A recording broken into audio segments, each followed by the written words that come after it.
kita tengah hari 5 Februari 2023. Assalamualaikum dan salam Malaysia Madani.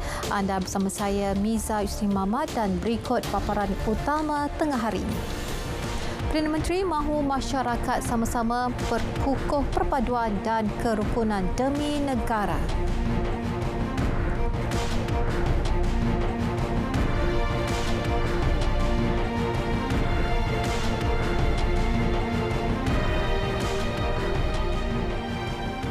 Yang di-Pertuan Agong Al-Sultan Abdullah Riayatuddin Al-Mustafa Billah Shah dan Raja Pemasuri Agong Tunku Hajah Azizah Aminah Maimunah Iskandariah menzahirkan ucapan selamat untuk masyarakat Cina dan penganut agama Hindu seluruh negara dan ia sempena perayaan berganda Cap Gome dan Taipusam yang disambut hari ini.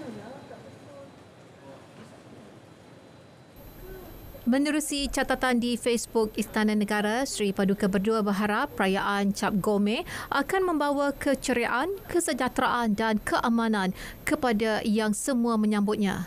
Cap Gome disambut pada hari ke-15 pada bulan pertama mengikut kalender masyarakat Cina menandakan hari terakhir perayaan Tahun Baru Cina. Sementara itu, menerusi satu lagi hantaran di Facebook Istana Negara, Seri Paduka Berdua turut menzahirkan ucapan selamat menyambut Hari Taipusam kepada penganut agama Hindu di Malaysia. Perdana Menteri Datuk Seri Anwar Ibrahim mengucapkan selamat menyambut perayaan Taipusam kepada seluruh penganut dan masyarakat beragama Hindu. Beliau berkata perayaan serta budaya yang pelbagai adalah hujah ampuh untuk masyarakat Malaysia saling kenal dan membina persefahaman sistem negara bangsa yang majmuk. Beliau turut menyeru masyarakat sama-sama terus berkukuh perpaduan dan kerukunan demi pertiwi tercinta. Masyarakat Hindu menyambut perayaan Taipusam hari ini dengan membanjiri kuil-kuil utama di ibu negara dan beberapa bandaraya di seluruh negara. Meriah dan penuh warna-warni itu yang boleh digambarkan dengan sambutan perayaan Taipusam di Kuil Sri Subramania Swami tahun ini setelah 2 tahun disambut secara sederhana. Lebih dari 300,000 pengunjung dijangkakan hadir meraihkan sambutan perayaan di Batu Cave ini. Jadi kita ikuti laporan oleh Fahmi Zaidi. Rata-rata pengunjung meluahkan rasa syukur di atas kebenaran mengadakan sambutan perayaan Taipusam secara besar-besaran. Malah, pelancong dari luar negara antara yang turut teruja menyaksikan keunikan perayaan yang diraikan oleh penganut agama Hindu di Malaysia. Memang satu perasaan yang sebagai seorang Hindu, memang kita sangat berbangga lah sebab perayaan Taipusam ni sangat diperlukan yang untuk setamanya kepada Tuhan Murugan disembayang. Jadi satu Malaysia Hindu semua datang ke Batu Cave dan tetamanya termasuk juga kepada kerajaan kerana diberi cuti lah. Tentang ini sekarang 2 tahun kita ni masa COVID kita celebrate. Ini tahun ni kita celebrate. Ramai orang daripada luar satu Malaysia pun datang ke sini. Kita happy lah ni tahun kita pun bangga masa ni. Lepas tu malam saya dah balik rumah. Pagi tadi saya datang balik. Saya tolak dalam pukul 6.30 sampai ke sini pukul 7. Sekarang saya rasa sungguh gembira untuk merayakan Hari Taipusam.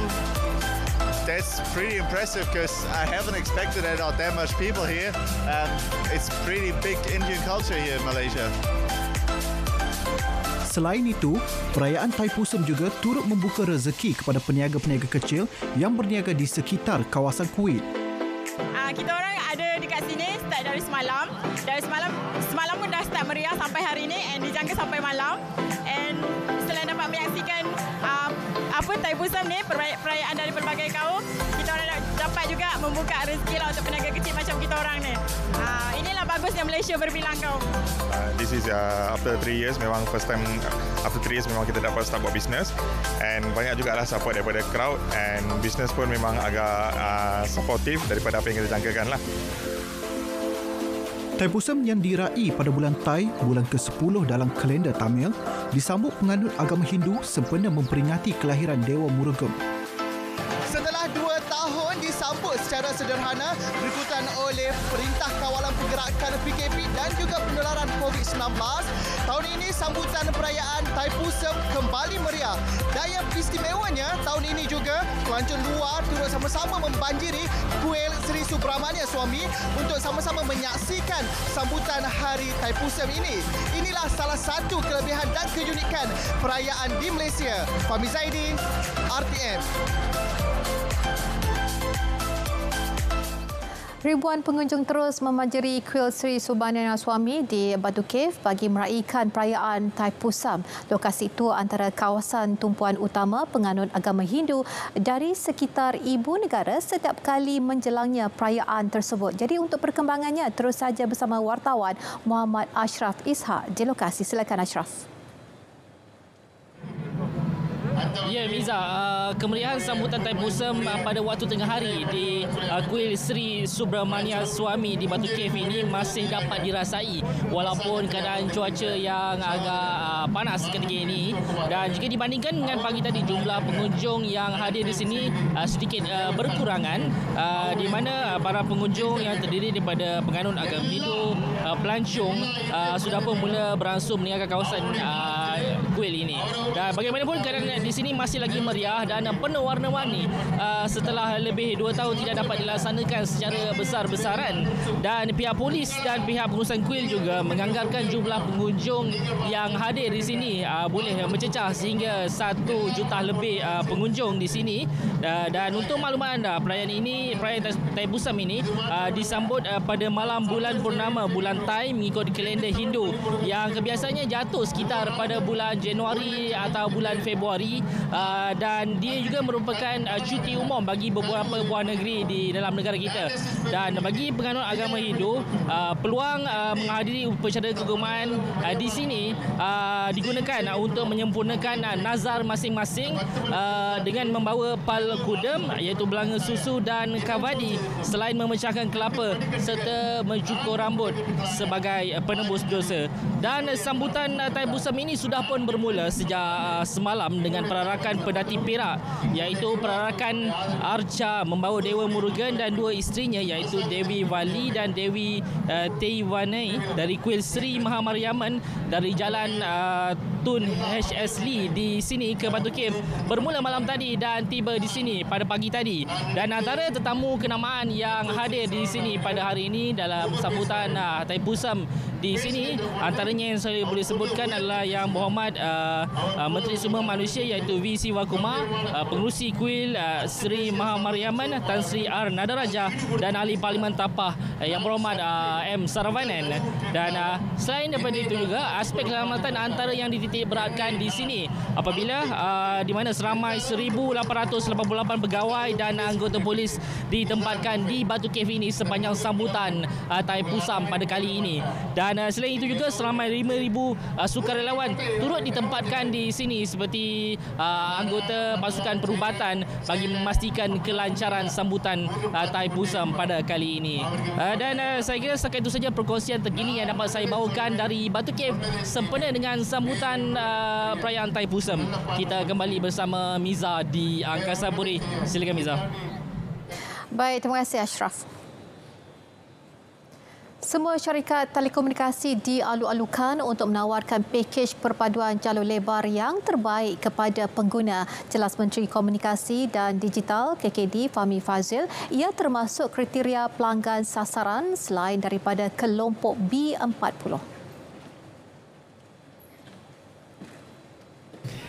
Fokusnya adalah kelompok B40, tapi sekiranya syarikat-syarikat merasakan ada manfaat untuk golongan M40, terutama lower M40.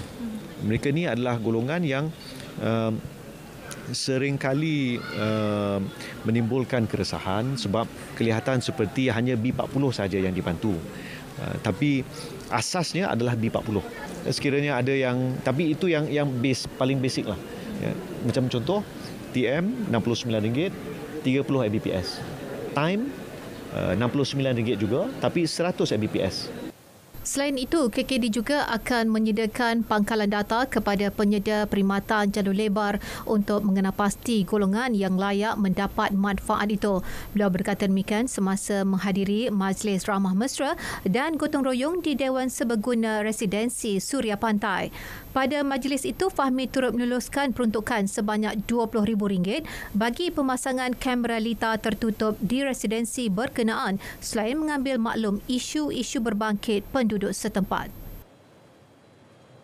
Usaha memperkukuh hubungan dua hala Malaysia-Singapura khususnya dalam meraihkan bakat penggiat seni akan terus dipergiat. Jelas Menteri Komunikasi dan Digital Fahmi Fadzil, ia penting bagi merancakkan kembali sektor hiburan negara dengan mempromosikan bakat tempatan.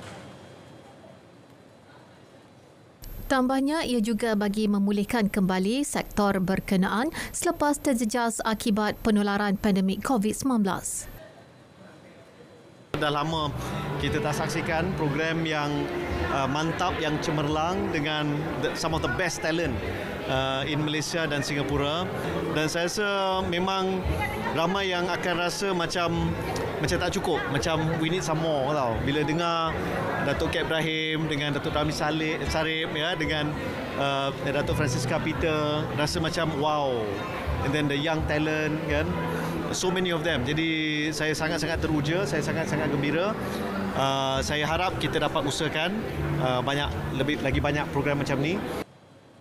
Beliau berkata demikian dalam konsert Musica Extravaganza 2023. Konsert kali ke-14 itu merupakan kemuncak penganjuran mesyuarat Jawatankuasa Kerja Bersama JCM ke-6 bidang penerangan dan komunikasi bagi kedua-dua negara. Malaysia Madani merupakan panduan dan ikhtiar secara bersepadu dan holistik sebagai dasar pentadbiran lebih manusiawi. Konsep itu bertunjangkan sikap saling menghormati, meraihkan kepelbagaian dan menjadi medan dialog peradaban. Menurut Timbalan Menteri Kewangan 1, Datuk Seri Ahmad Maslan, konsep Malaysia Madani wajar difilmkan bagi memberi kefahaman kepada masyarakat agar mereka dapat menerapkan nilai-nilai murni tersebut dalam kehidupan seharian. Konsep Malaysia Madani itu eloklah difilmkan dengan kaedah untuk memberikan kefahaman kepada masyarakat.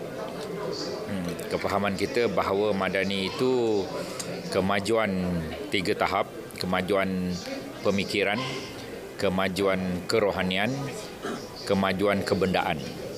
Madani adalah pembinaan peradaban dan tamadun tinggi berteraskan nilai-nilai murni. Jadi saya ingin mengesyor supaya industri kreatif membuat filem-filem yang bertemakan begitu. Ya, kita ingin menjadi negara maju, kita ingin menjadi negara bertamadun tinggi, tetapi terasnya tetap nilai-nilai mulia. Kerangka Malaysia Madani menjadi pemacu kewujudan masyarakat maju dan bertamadun berdasarkan ilmu pengetahuan, tradisi, khazanah dan kearifan tempatan. Terdahulu beliau merasmikan Malam Gala Anugerah Telenovela ke-8 anjuran Yayasan Pembangunan Buku Negara di Ibu Negara. Telefilm Sesekali terbitan unit drama TV Radio Televisyen Malaysia RTM diangkat sebagai telefilm terbaik pada anugerah telenovela ke-8 ATN 8 malam tadi. Pengarahnya Syamuddin Ahmad turut merangkul trofi pengarah telefilm adaptasi terbaik. Selain 2 kategori itu, telefilm tersebut turut membawa pulang 4 lagi trofi, iaitu penulis skrip telefilm terbaik Lili Haslina Nasir, pelakon lelaki telefilm terbaik Beto Kushari, pelakon pembantu telefilm terbaik Hairiri Jalil dan pelakon kanak-kanak harapan Putri Rafasha. Isyamuddin mengakui ada cabaran tersendiri untuk mengadaptasi karya dari puisi nukilan Siti Zaliha Muhammad Hashim ke telefilm.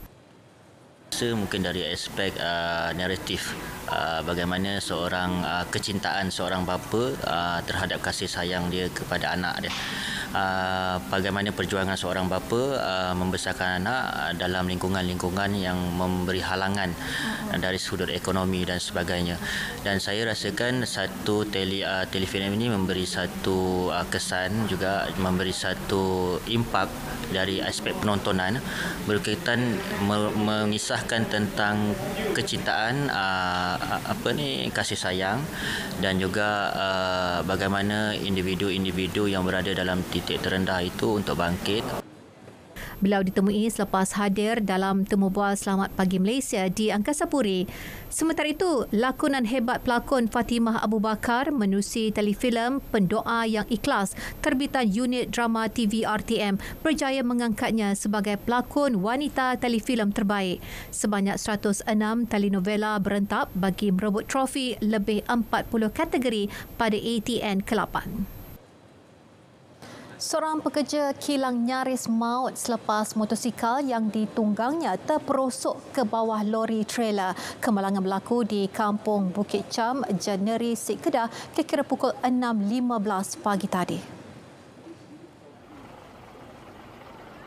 Pengarah Pasukan Bomba dan Brigade Sukarela Yayasan Jariah Malaysia BSYJM Mahazir Abdul Hamid memaklumkan ketika kejadian mangsa Hisham Abdul Razak dalam perjalanan pulang dari tempat kerjanya.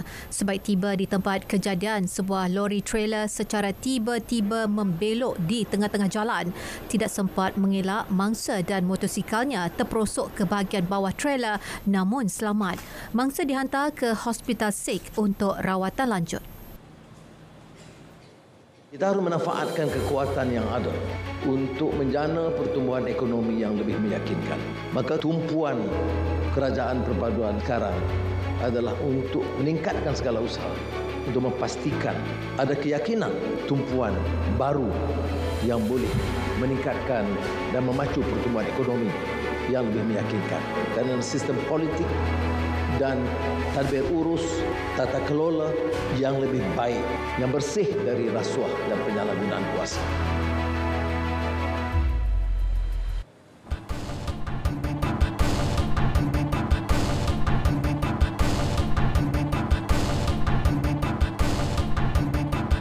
Bertemu kembali. Bursa Malaysia dijangka rendah pada Minggu Dagangan singkat Minggu Harapan. Sentimen pelabur diramal kekal tidak memberangsangkan buat masa ini disebabkan faktor luaran. Naib Presiden Pendidikan Equity Rakuten Trades Sdn Bhd Tong Pak Leng berkata petunjuk pasaran FBM KLCI dijangka diniagakan tidak berubah dengan kecenderungan positif pada paras 1,485 hingga 1,500. Sementara itu, Hong Leong Investment Bank Berhad mengunjurkan prospek jangka pendek FBM KLCI kekal positif didorong pembukaan semula China dan kitaran kadar faedah yang hampir mencapai kemuncak. Bagaimanapun, indeks petunjuk pasaran dijangka bergerak dalam jajaran kecil dengan paras rintangan sekitar 1,500 mata hingga 1,528 mata. Bursa Malaysia akan menyambung semula dagangannya pada Selasa selepas cuti gantian Taipusam esok. Ringgit dijangka diniagakan pada paras 4.25 berbanding dolar Amerika Syarikat minggu depan dan ia berikutan sentimen optimis terhadap pemulihan ekonomi China yang akan turut menjadi penampan kepada ketidaktentuan ekonomi di Amerika. Malah rakan pengurusan SPI Asset Management Stephen Innes berpendapat pemulihan China akan turut membantu ekonomi dan mata wang serantau termasuk ringgit. Namun pelabur mengharapkan pertumbuhan lebih baik di negara itu sebelum memperuntukkan lebih banyak dana ke pasaran Asia sekaligus mengukuhkan ringgit dan mata wang lain di ASEAN. Kenanga Research pula mengunjurkan ringgit diniagakan dalam lingkungan 4.24 hingga 4.8 berikutan ketidaktentuan pasaran yang mereda selepas mesyuarat jawatankuasa pasaran terbuka Persekutuan Amerika. Di peringkat tempatan, ringgit sebaliknya akan dipengaruhi pengumuman data penting dan petunjuk makroekonomi seperti keluaran dalam negara kasar KDNK suku keempat 2022 menjelang 10 Februari ini. Proton Holdings Berhad Proton sedang meneliti keperluan industri otomotif di Indonesia dan Thailand dan ia sebagai usaha menembusi semula pasaran berkenaan selepas menghentikan ekspornya ke destinasi berkenaan hampir 10 tahun lalu. Menurut Timbalan Pegawai Eksekutifnya Roslan Abdullah, ia merupakan strategi penting dalam usaha syarikat menjadi jenama ketiga terbesar di ASEAN sekaligus menjalankan kajian pasaran terperinci bagi menjayakan usaha berkenaan.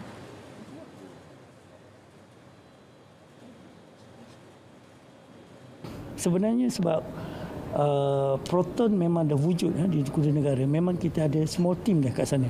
Yang masih macam Indonesia masih lagi yang membekalkan spare part. Masih ada lagi. Sebab kita Proton masih ada lagi kat sana. Jadi kita kena fulfill the after sales punya requirement tu. Cuma untuk tim yang betul-betul untuk lihat pada marketing, kita wujudkan dalam 6 bulan yang lepas lah. Actually selepas MCO. Bila kita dibenarkan bergerak masuk tu, baru kita agak bebas lah. Kalau tidak, banyakkan melalui video conference. Gabungan sokongan Zhejiang Geely Holdings Group Geely dan kemampuan Proton diyakini mampu menembusi pasaran kedua-dua negara.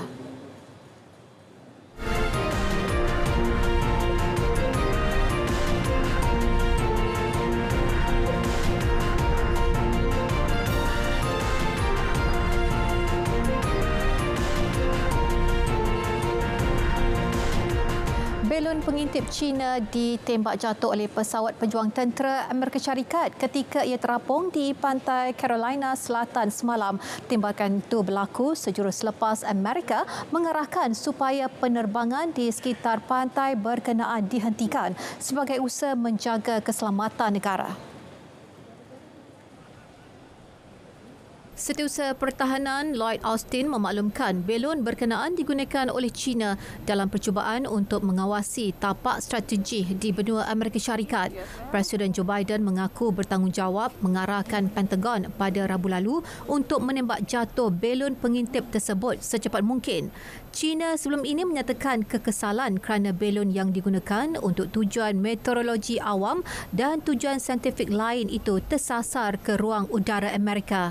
Kementerian Luar China berkata penerbangan belon ke atas Amerika adalah satu kesilapan dan menuduh ahli politik serta media mengambil kesempatan untuk memburukkan Beijing.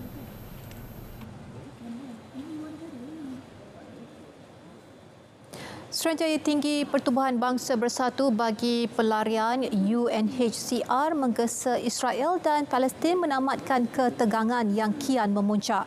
Pesuruhjayanya Volker Turk berkata pertubuhan itu juga merayu pemimpin kedua-dua pihak segera berusaha untuk menyelesaikan konflik yang berpanjangan itu.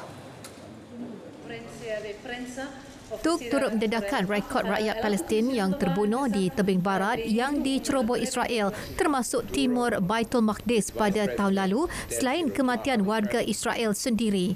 Beliau juga kesal kerana kedatangan tahun baru ini disambut dengan lebih banyak pertumpahan darah dan kemusnahan yang semakin tidak menentu. Pada tahun lalu, sebanyak 151 rakyat Palestin dibunuh oleh pasukan keselamatan Israel di tebing barat. Kebanyakan kes membabitkan pasukan keselamatan mencetuskan kebimbangan serius cenderung menggunakan kekerasan yang berlebihan selain melakukan pembunuhan sewenang-wenangnya.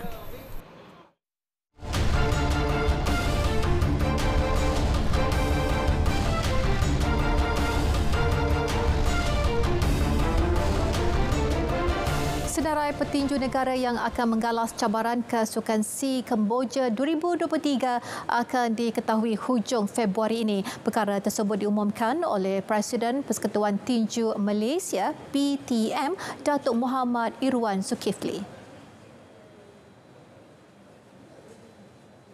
Jelas beliau, setakat ini PTM sudah menyenaraikan 12 atlet keseluruhan namun hanya 8 yang akan dipilih ke Kemboja. Mereka terdiri daripada 4 atlet kategori A dan 4 kategori B. bila 8 tapi bila dah final 8 tak semestinya dia kekal, dia ikut sampai bulan April barulah final yang sebenarnya. So April tu baru kita tahu jumlah yang dan harapan daripada persatuan sekurang-kurangnya kita ada 8 atlet yang dapat mewakili Malaysia. Dan atlet kita ni ada yang senior, ada yang junior. Kita harapkan sekurang-kurangnya 2 atlet kita dapat pergi ke final. Tambah beliau, PTM turut merancang menganjurkan kejohanan bertaraf antarabangsa pada Ogos depan. Ia sebagai persediaan Kesukan Asia ke-19 di Hangzhou yang dijadualkan berlangsung pada 23 September hingga 8 Oktober nanti. Kita dari segi rancangannya kita nak buka semua. Kita tak kisah daripada negara mana pun mereka boleh hantar. Kita kalau boleh kita nak lihat daripada Kazakhstan, kita nak minta Cuba, negara-negara yang memang hebat dari segi tinju ni datang ke Malaysia. Beliau berkata demikian selepas tamat kejohanan tinju Piala Malaysia yang diadakan di Dewan Tinju Majlis Sukan Negara Nilai Negeri Sembilan. Dalam kejohanan itu, pasukan Angkatan Tentera Malaysia muncul juara keseluruhan dengan 11 pingat emas, 1 perak dan 1 gangsa. Manakala petinju Negeri Perak dan Kebangsaan Muhammad Abdul Qayyum Arifin dinobat sebagai petinju harapan negara. Sementara itu, Persatuan Tinju Malaysia PTM turut merancang mengadakan latihan intensif di Uzbekistan atau di Thailand. Petinju negara Muhammad Abdul Qayyum Arifin berkata, latihan di kedua-dua negara tersebut mempunyai kelebihan masing-masing daripada segi taktikal dan teknik pertarungan. Kira kalau sukan C ni Uzbek dengan Kazakh tak join. So pada saya kalau training di Thailand pun okey sebab kita boleh tahu pemain-pemain dia orang macam mana. Dan kalau kita pergi ke Kazakh pun saya rasa macam tak ada masalah sebab untuk tinju ni dia kena banyak sparring. So bila dah sedap, dah dapat rhythm, kita boleh lawan dekat atas ring. Dia cuma pengalaman je yang kita perlukan. Sebelum ini, Qayyum pernah beraksi di Sukan C 2021 Vietnam dalam kategori 51 kg. Sekiranya terpilih ke edisi di Kemboja nanti, ia bakal menjadi penampilan kedua buat dirinya.